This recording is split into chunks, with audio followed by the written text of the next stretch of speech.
berbicara tentang keutamaan zikrullah, keutamaan zikir kepada Allah. Qala Rasulullah sallallahu alaihi wasallam, bahwa Rasulullah sallallahu alaihi wasallam bersabda, zikrullah alamul iman. Kata Rasulullah, zikir kepada Allah itu adalah benderanya iman. Kalau orang membiasakan berzikir kepada Allah, otomatis dia memiliki bendera iman. Kalaulah kita memang menjadi orang beriman, tidak perlu kita keliling lapangan membawa bendera yang bertuliskan la ilaha illallah, itu tidak perlu. Karena apa? Dengan kita membiasakan zikir, dengan kita dawam zikir, dengan kita istiqomah berzikir, itu sudah menjadi tanda, menjadi benderanya iman di hati kita. Selanjutnya Rasulullah bersabda bahwa selain sebagai benderanya iman, orang berzikir itu adalah baru atum minan nifaq. Dia adalah pembebas daripada orang munafik.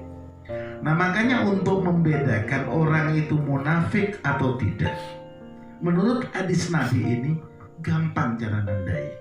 Kalau orang ini sudah senang zikir, berarti dia terbebas dari munafik. Kalau orang ini males zikir atau aras-arasan zikir, atau sementara diajak zikir bulat muter kayak obat nyamuk, ini berarti ada penyakit nifak di hatinya. Penyakit nifak di hatinya, orangnya disebut munafik. Nah, di sini. Makanya dengan pembiasaan kita berzikir agar penyakit nifak ini tidak ada di hati kita. Pembiasaan. Kemudian juga kata Nabi, orang yang senantiasa zikir atau orang yang biasa zikrullah, ini adalah wahisnum minas syaitan. Ini adalah benteng penolak dari setan. Nah, makanya kalau orang ahli zikir, setan itu mau masuk ngurangi, tidak bisa. Kenapa? Ada benteng, zikrullah tadi. Tapi kalau orang tidak senang zikir, setannya keluar masuk. Bahkan setannya lebih kenal di hatinya. Tentunya setannya berselancar di daratnya. Nah ini. Nah makanya dia hisnum minas syaitan, sebagai benteng daripada iblis atau setan. Kemudian zikrullah ini juga kata Nabi, wa khirjun atau wa khirjun minan niron, ini sebagai penjaga kita dari api neraka. Nah kalau orang senang zikir, kalau orang hobi zikir, ini tentunya kita ini terjaga kelak dari siksa api neraka. Allahumma amin. Dan juga Rasulullah bersabda, wa qala Rasulullah sallallahu alaihi wasallam, asyadul a'mal salasun, kata Nabi. Amal yang paling utama itu 3. Amal-amal yang sangat punya makna bagi kita makhluk yang bernama manusia itu 3. Pertama, zikrullah ala kulli halin, selalu berzikir di setiap keadaan. Ala kulli halin, kita berzikir diam, dia baca sallallahu alaihi Muhammad, saat dia membaca Allah, saat dia membaca subhanallah walhamdulillah. Pokoknya dalam kondisi apapun kita selalu ingat Allah. Nah ini yang disebut amal yang utama yang pertama. Dalam kondisi apapun, dalam situasi bagaimanapun, kita selalu ingat kepada Allah. Baik itu mau nyebut lafaz Allah, baik itu mau nyebut sholawat, baik itu mau nyebut apa saja. Tentunya ini meyakinkan kita bahwa kita ini adalah hamba Allah, ketimbang kebiasaan tiap hari ngerusulullah. Itu pertama, zikir kepada Allah. Yang kedua, amal yang sangat luar biasa di sisi Allah. Yang kedua, wa muasatul akhi min malika. Artinya menyenangkan saudara kita min malika, dari harta. Nah makanya orang ini berupaya menyenangkan orang dengan harta yang dimiliki. tentunya dengan kualitas. Kenapa? Ini setingkat dengan zikir kepada Allah. Kalau kita punya harta sedikit, ya keluarkan sedikit. Kalau banyak, keluarkan banyak. Jangan sampai kita mengeluh, merasa tidak punya. Karena Allah itu maha tahu kepada kita. Kalau kita punya banyak, jangan ngaku sedikit. Ada pembohongan kepada Allah. Kalau Allah nyabut berkah harta kita, sangat celaka kita, barokah tidak ada. Artinya harta ini akan jadi penyakit pada diri kita. Ini kadang-kadang makanya saya sering nulis di status bahwa memang orang kalau sudah caranya muji orang, saya sudah sering, caranya muji orang itu dekat hatinya apa tidak, uji dengan uang. Kalau sudah diuji dengan uang membulat, itu jauh. Kalau saya begitu, karena agama menganjurkan begitu. Siapapun dia, orang ngaku cinta ke pesantren, ngaku cinta, uji dengan duit.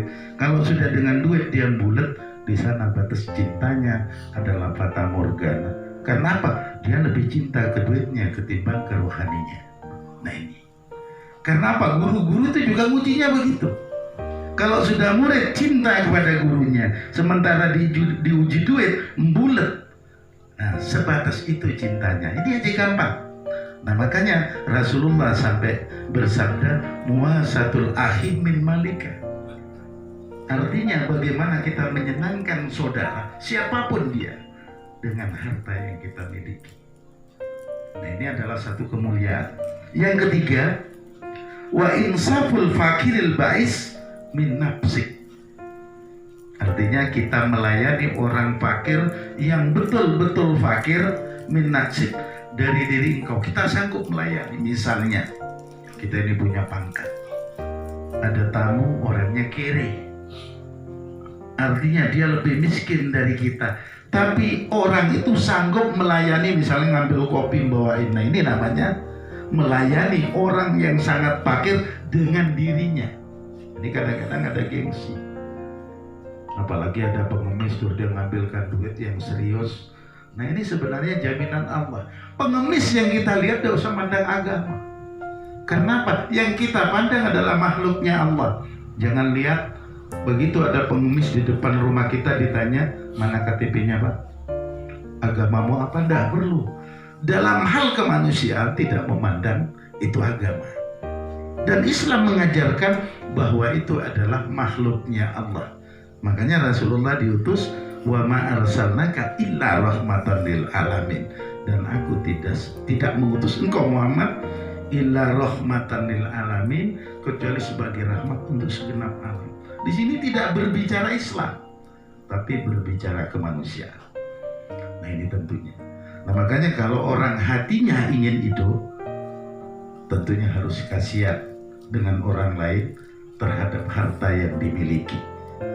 Kalau orang hatinya ingin hidup, tentunya juga dia sangat memperhatikan orang yang di bawahnya.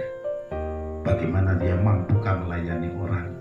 Kadang-kadang orang ini banyak kadang-kadang berguru ke Jawa Barat, begitu diperintah oleh gurunya aja bulat, apalagi yang bawahnya. Nah ini makanya barokah tergantung hati.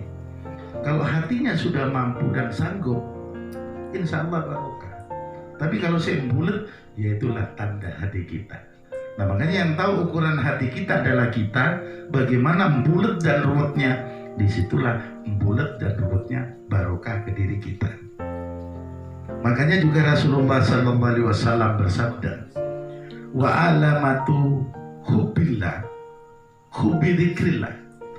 Tandanya orang cinta kepada Allah, hubbi dzikrillah, adalah cinta untuk berzikir. Hobi ini bahasanya cinta, jadi bahasa Indonesia menjadi hobi. Nah kalau orang itu tandanya cinta kepada Allah, berarti dia juga senang zikir. Kalau orang ngaku cinta kepada Allah tapi tidak senang zikir, itu adalah bahasa lisan yang tidak pernah tembus di hati, apalagi dipraktekkan di perbuatan. Wa alamatu bughdillah, dan tandanya orang yang diberkahi Allah, bukti dzikrillah, artinya dia adalah main-main tidak melaksanakan zikir kepada Allah. Nah ini tentunya bagaimana dalam praktek kehidupan kita, biar kita bisa, terutama yang tadi asyadul amal. Ada 3 amal yang utama tadi. Yang pertama, zikir dalam segala kondisi.